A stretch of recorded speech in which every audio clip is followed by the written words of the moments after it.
मैंने एक विशेषाधिकार हनन की सूचना दी थी और हमने उसमें यही लिखा है कि खान विभाग के अधिकारी जो सवालों का उत्तर दे रहे हैं उसका सवाल से उत्तर का कोई तालमेल नहीं रहता है और विधानसभा समितियों में भी इसी तरह का देते हैं। 2-3 प्रश्न हो गए तो इसलिए मैंने कहा है कि हमारा ये प्रश्न का उत्तर है। मैं आप विशेषाधिकार हनन की सूचना देता हूं क्योंकि विधानसभा को पूरा हक है कि वो सही उत्तर प्राप्त करे, सही सूचना प्राप्त करे और जानबूझ के अधिकारी नहीं दे रहे हैं तो उनके खिलाफ विशेषाधिकार हनन की कार्रवाई होनी चाहिए। अब मैंने सवाल को उठाया, 2 बार उठाया तो स्पीकर साहब ने कहा कि सोमवार को इसको देखेंगे।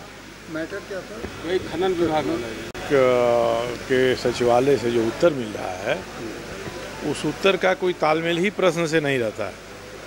आप प्रश्न कुछ पूछिए, उसका हाँ या ना में आप उत्तर दे सकते हैं, मगर वो लंबा चौड़ा कहाँ सुप्रीम कोर्ट, हाई कोर्ट क्या क्या करके और जो सही विषय है वो आता नहीं है। तथ्य को छिपाने का, तथ्य को छिपाने को का है, विधानसभा को भ्रमित करने का है, गुमराह करने का है और इसकी आड़ में राज्य के कोष जो है, राजकोष को नुकसान पहुंचाने का है।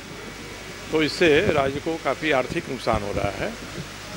और एक सवाल तो मेरा कल वही था, आज जो सचिव हैं यहाँ खान विभाग के, वे 2011-12 में चाईबासा में वहाँ के जिला के डीसी थे।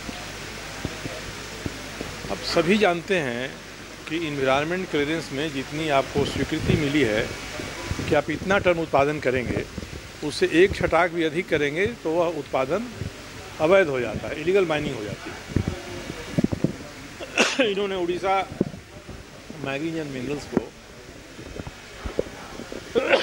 एडजस्ट कर दिया 2009-10 में, 2010-11 में।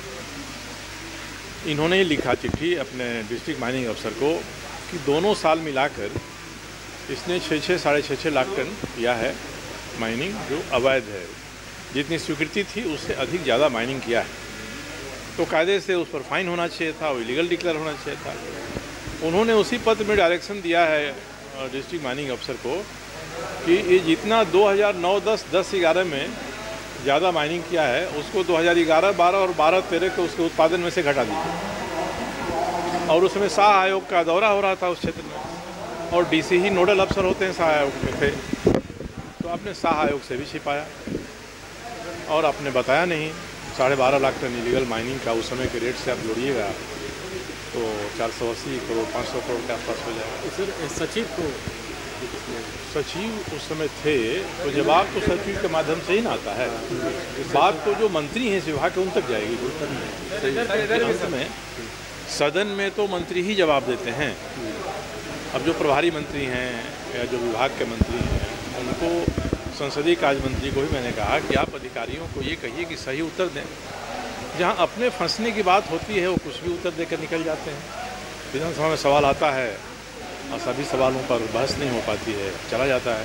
इसीलिए मैंने विशेषाधिकार हनन की सूचना दी है कि विधानसभा की कोई तो गरिमा रहनी चाहिए। इसमें आप जो कह रहे हैं उसको आप सही कहिए, गुमराह करने वाला मत कहिए, राज्य को नुकसान पहुँचाने वाली बात मत कहिए। अब अध्यक्ष महोदय ने कहा है कि सोमवार को इस मामले को देखेंगे। जब टूटती है आस, जब थकती है सांस, जब रूठते हैं अपने, मुंह मोड़ता है जमाना, जब अंगड़ाई लेता है संकल्प, फिर बनती है कहानी, बनते हैं अनमिट निशान। देखिए मेरे साथ संघर्ष की दास्तान।